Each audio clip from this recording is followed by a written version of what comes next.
Tim, we've invited you here because you've got a story to share with us about a time in your life that was sort of similar in some sense to what we're experiencing today. Do you want to share? Yeah, there was a time in my life when there was an absolute crisis that was happening that was totally outside of our control.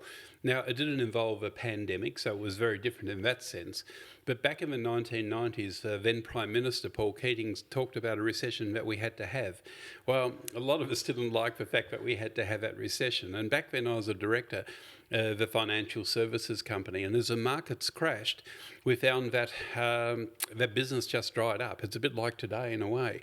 And we found that all of a sudden we were making losses of between $20,000 a month and $40,000 a month. Wow. And we're a small Tasmanian-based company that had a number of offices, and we were looking at how can we survive this. And they were also at the times when personal interest rates were very high. Sharon and I had a mortgage where we were paying about 17%. I just cannot even fathom that being possible.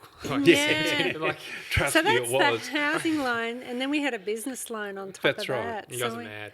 Yeah, That's right. That was the environment that we're in, where the business had borrowings, and so it was paying a big interest rate, and then us on top of it.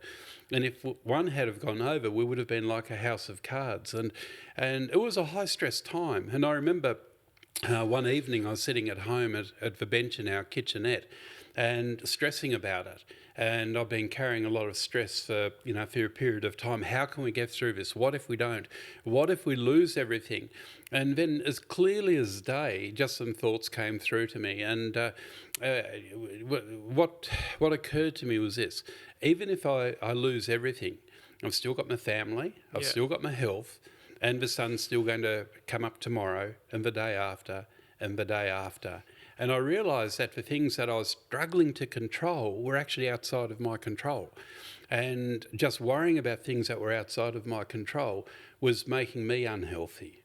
And as soon as I realised that, and realised about the things that I had to concentrate on what I could control and let go of the things that I couldn't, an incredible sense of peace came back to me, and anxiety just disappeared.